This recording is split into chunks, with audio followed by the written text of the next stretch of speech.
முக்கிய செய்திகள். புதுச்சேரி நாட்டிய சாஸ்திராலய இசை மற்றும் நடனப்பள்ளியின் ஆசிரியர்கள் குரு உமா ரமேஷ் மற்றும் குரு மாதவி ஜெயபிரகாஷ் நடத்தும் 6வது அரங்கேற்ற விழா கம்பன் கலையரங்கில் நடைபெற்றது. விழாவில் சிறப்பு விருந்தினராக புதுச்சேரி முதலமைச்சர் ரங்கசாமி மற்றும் வழக்கறிஞர் ரா முனுசாமி ஆகியோர் கலந்து கொண்டு அரங்கேற்றத்தில் நடனமாடிய 9 மாணவிகளை பாராட்டி சான்றிதழ் வழங்கினர். இவ்விழாவில் கலைமாமணி ஜெயஸ்ரீ நாராயணன், கலைமாமணி விசித்ரா பாலிகண்டி, குரு எஸ்தர் பிரதீபா ஆகியோர் கலந்து கொண்டு குத்துவிளக்கேற்றி விழாவை துவக்கி வைத்தனர். மேலும் இசை மற்றும் பரதநாட்டியம் பாரம்பரியம் மாறாமல் பாரத நாட்டியத்திற்கு உண்டான முழு மார்க்கத்தையும் வழங்கிய 9 மாணவிகளின் அரங்கேற்றத்தை கண்டுகளித்த சிறப்பு விருந்தினர்கள் மற்றும் பார்வையாளர்கள் அனைவரையும் வெகுவாக கவர்ந்தனர்.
புதுச்சேரி உப்பளம் தொகுதி திமுக எம்எல்ஏவின் பிறந்தநாளை திமுக நிர்வாகிகள், தொகுதி மக்கள் உற்சாகமுடன் கொண்டாடினர். கலைஞரால் அடையாளம் காணப்பட்டு தளபதியார் தமிழக முதல்வரால் வளர்க்கப்பட்டு துணை முதல்வர் உதயநிதி ஸ்டாலின் வழிகாட்டுதலில் புதுச்சேரியில் அக்கட்சியின் துணை அமைப்பாளராக இருந்து கட்சி பணியாற்றும் உப்பளம் தொகுதி அமைதிபுரா அனிபால் கென்னடி அவர்களுக்கு புதுச்சேரி மாநில சட்டமன்ற எதிர்க்கட்சித் தலைவரும் திமுக அமைப்பாளருமான சிவா உட்பட பலர் வாழ்த்து தெரிவித்தனர். மத்திய மாநில அரசுகளின் தியாகிகள் பட்டியலில் இடம்பெற்ற அமரர் அனிபால் விக்டோர் மகனான பிறந்த திமுக கொள்கைகளால் ஈர்க்கப்பட்டு அக்கட்சியின் மாநில தொண்டர் அணி தலைவராக திகழ்ந்தார். அவருடைய கட்சி பணிகளை பாராட்டி கழகம் அவருக்கு கலைஞர் விருது வழங்கி மகிழ்ந்தது. அனிபால் கென்னடி எம்எல்ஏ தொகுதியில் உள்ள ஏழைகள், நடுத்தர மக்களின் வாழ்க்கை முன்னேற அரசின் பல்வேறு திட்டங்களை செயல்படுத்தினர். திருமண உதவித்தொகை திட்டம் முதல் முதியோர் உதவித்தொகைகள் வரையும், மாணவர்கள் கல்வி நிதி திட்டம் முதல் கல்வீடு திட்டத்துக்கு உதவிகள் பெற்று தந்தது வரை அவருடைய சிறப்புகளை மக்கள் நினைவு கூர்ந்து வாழ்த்து தெரிவித்து வருகின்றனர். பெரும்பான்மை மக்களின் அன்பை பெற்று சிறுபான்மை மக்களின் ஆசியும் சேர்த்து பெற்று தொகுதியில் அனைத்து மக்களுக்குமான சட்டமன்ற உறுப்பினராக திகழும் அனிபால் கென்னடி எம்எல்ஏவின் பிறந்தநாளை முன்னிட்டு தொகுதி முழுவதும் சர்வமத கோவில்களில் சிறப்பு வழிபாடுகள் நடைபெற்றன.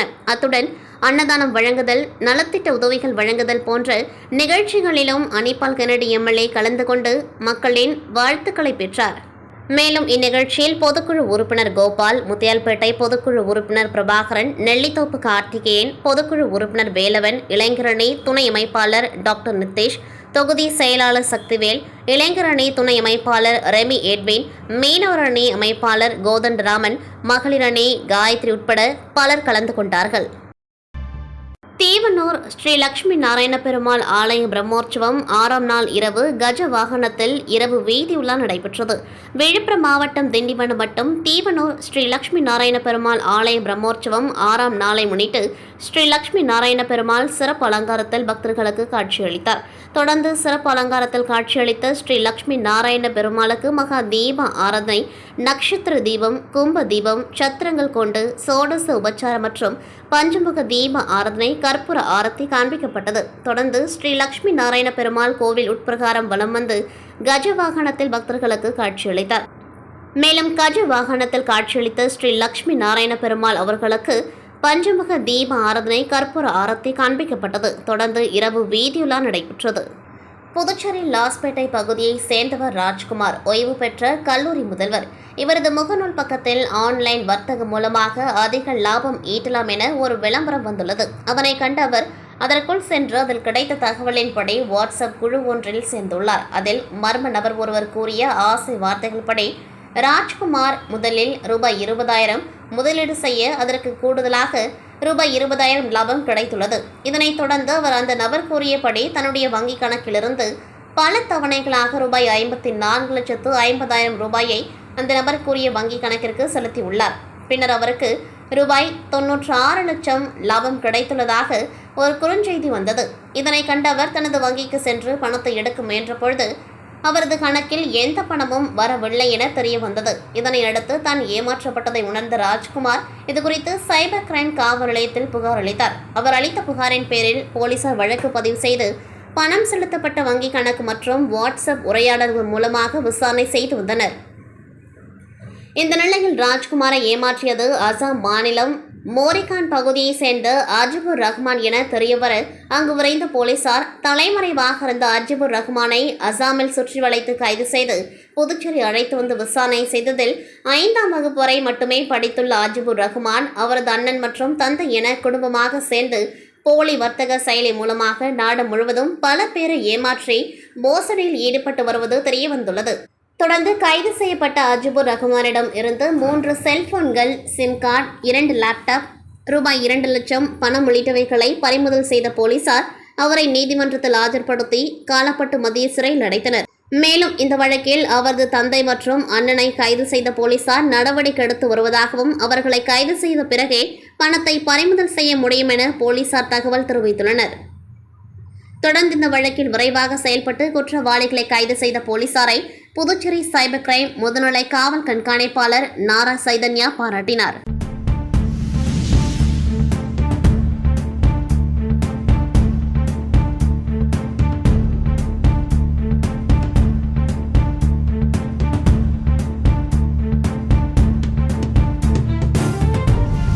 புதுச்சேரி பக்ரீத் திருநாளை முன்னிட்டு இஸ்லாமியர்களின் சிறப்பு தொழுகை நடைபெற்றது. இதில் 1000க்கும் மேற்பட்ட இஸ்லாமியர்கள் கலந்து கொண்டார்கள். இஸ்லாமியர்களின் தியாக திருநாளாக பக்ரீத் பண்டிகை உலகம் முழுவதும் கடைபிடிக்கப்படுகின்றது. இதையடுத்து புதுச்சேரி சுல்தான்பேட்டை முகமதியா பள்ளி வாசலில் சிறப்பு தொழுகை நடைபெற்றது. இதில் 1000க்கும் மேற்பட்ட இஸ்லாமியர்கள், ஆண்கள், பெண்கள் மற்றும் குழந்தைகள் என பலர் கலந்து கொண்டு சிறப்பு தொழுகையில் ஈடுபட்டனர். பின்னர் ஒருவருக்கொருவர் தழுவி பக்ரீத் திருநாள் வாழ்த்துக்களை கூறி அன்பை பரிமாறிக்கொண்டார்கள். உலகில் உள்ள அனைத்து தரப்பு மக்களும் சகிப்பு தன்மையோடும் விட்டுக் கொடுக்கும் மனப்பான்மையோடும் சகோதரத்தோடு நீண்ட அன்பை பெற்று வாழ வேண்டும் என்று அவர்கள் வலியுறுத்தினர். உலக மக்கள் அனைவரின் மீதும் ஏக இறைவனின் சாந்தியும் சமாதானமும் உண்டாவதாக. எல்லோருக்கும் ஹஜ்ஜி பெருநாள் வாழ்த்துக்களை தெரிவித்துக் கொள்கிறோம். இன்றைய தினம் நபி இப்ராஹிம் அலைஹிஸ்ஸலாம் அவர்களுடைய நினைவாக அவர்கள் செய்த அந்த தியாகத்தை உணர்த்தும் விதமாக அவர்களை போன்ற ஈமானிய உணர்வோடும் சமூக அக்கறையோடும் எல்லோரும் வாழ வேண்டும் என்ற எண்ணத்தில் இன்றைய தினம் பெருநாள் கொண்டாடப்பட்டது. இந்த பெருநாளில் முஸ்லிம்கள் குர்பானி ஆடு அடுத்து அதனுடைய இறைச்சிகளை ஏழை இளையவர்களுக்கு பங்கீடு செய்து தங்களை போன்று மற்றவர்களும் இந்த நாளில் மகிழ்ச்சியாக வாழ வேண்டும் என்பதற்காக அந்த செயலை செய்து கொண்டிருக்கிறார்கள். இந்த நன்னாளில் உலகத்தில் வாழக்கூடிய எல்லா மக்களும் சகோதர உணர்வுகளோடும் மனித நேயத்தோடும் ஒருவருக்கொரு விட்டு கொடுக்கின்ற மனப்பான்மையோடும் அன்பையும் ஒருவருக்கொரு பரஸ்பரம் பரிமாறிக்கொண்டும் வாழ வேண்டும் என்று இந்த நன்னாளிலே எல்லோரிடத்திலும் வேண்டுகோள் வைத்துகிறோம். இறைவனையும் வேண்டுகிறோம்.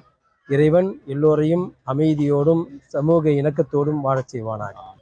இன்றைய கால சூழ்நிலையில் முஸ்லிம்கள் தங்களுடைய எல்லா நிலைகளிலும் அமைதியையும் அதே நேரத்தில் தன்னுடைய அதிகாரத்தை பெறுவதற்கும் உரிமையை பெறுவதற்கும் அறவழியில் முன்னின்று அதை பெற வேண்டிய வழிமுறையோடு பெறுவதற்கு முயற்சி செய்ய வேண்டும். அதற்கு அடிப்படை காரணமாக இருக்கக்கூடிய ஒவ்வொரு முஸ்லிமும் படிப்பறிவு உள்ளவர்களாக அதே நேரத்தில் எல்லோரிடத்திலும் எல்லா விதமான நிலையிலும் உணர்ச்சி வசப்படாமல் நிதானமாகவும் செயல்பட வேண்டும் என்பதையும் முஸ்லிம்களுக்கு இந்த நேரத்தில் கேட்டுக்கொள்கிறோம்.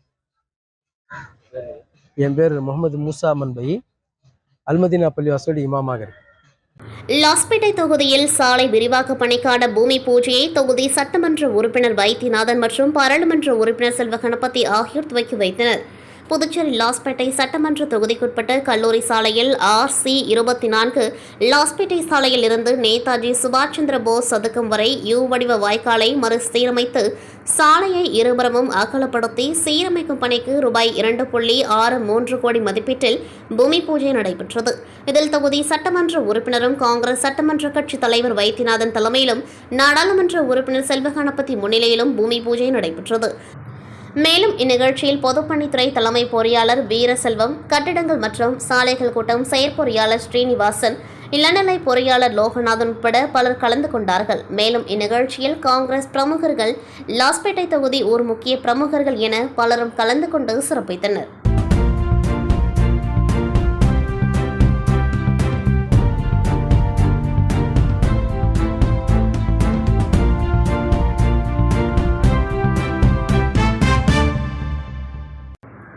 புதுச்சேரியில் புதிய நீதி கட்சி தலைவராக இருந்த பொன்னுரங்கம் மறைவிற்கு பிறகு புதுச்சேரி புதிய நீதி கட்சிக்கு மாநில அமைப்பாளர் உள்ளிட்ட பல்வேறு பொறுப்புகளுக்கு நிர்வாகிகள் நியமிக்கப்பட்டுள்ளனர்.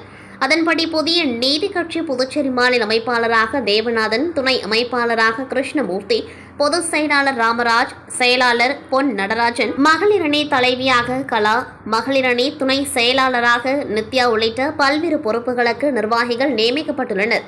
புதிய நிர்வாகிகளின் அறிமுக கூட்டம் புதுச்சேரியில் நடைபெற்றது. இதில் கலந்து கொண்ட புதிய நீதி கட்சி பொறுப்பாளர் முன்னாள் MLA பழனியப்பன் நிர்வாகிகளை அறிமுகம் செய்து வைத்தார். தொடர்ந்து செய்தியாளர்களை சந்தித்தவர், ஜாதிவாரி கணக்கெடுப்பு என்பது இந்திய துணைக்கண்டத்தில் மிக முக்கியமாக கருதப்படுகின்றது, அத்தியாவசியமானதும் கூட என்று கூறினார். பீகார், ஆந்திரா, தெலுங்கானா, கர்நாடகா, சத்தீஸ்கர், ஒரிசா, ராஜஸ்தான் போன்ற மாநில அரசுகள் ஜாதிவாரி கணக்கெடுப்பு நடத்தி முடித்துள்ளது. ஏன் தமிழக அரசு மட்டும் ஜாதிவாரி கணக்கெடுப்பை நடத்த முடியவில்லை என்பதுதான் கேள்வியாக உள்ளது என்றார். தொடர்ந்து புதிய நீதி கட்சி ஜாதிவாரி கணக்கெடுப்பு நடத்த வேண்டும் என்று வலியுறுத்தி வந்ததாகவும் தற்பொழுது அந்த கோரிக்கை நிறைவேற உள்ளதாகவும் அவர் குறிப்பிட்டார். அரியங்குப்பம் பகுதியில் எழுந்தருளி உள்ள அருள்மிகு ஸ்ரீ திரௌபதி அம்மன் ஆலயத்தின் பிரம்மோற்சவ தீமிதி திருவிழா கடந்த மாதம் 20ஆம் தேதி கொடியேற்றத்துடன் துவங்கியது. தொடர்ந்து இவ்வாலயத்தில் சுவாமி வீதியுலா, திருக்கல்யாணம் உள்ளிட்ட நிகழ்ச்சிகள் நடைபெற்ற விழாவின் முக்கிய நிகழ்வாக தீமிதி திருவிழா நேற்று மாலை நடைபெற்றது. முன்னதாக இவ்வாலயத்தில் காலை ஸ்ரீ வேத விநாயகர் கோவிலில் இருந்து புனித நீர் திரட்டி சிறப்பு அபிஷேகங்கள் செய்து அரவான் படுகளம் கொண்டு செல்லுதல், படுகளம் அமைத்தல், தீக்குழிக்கு அக்னி கொண்டு செல்லுதல் உள்ளிட்ட நிகழ்ச்சிகள் நடைபெற்று மாலை சங்கராபரணி நதிக்கரையில் நீர் திரட்டி பூங்கரங்கம் ஜோடிக்கப்பட்டு மாட வீதிகளில் வீதியுலா வந்து தேக்குழி இறங்கி தீமிதி திருவிழா மிக சிறப்பாக நடைபெற்றது.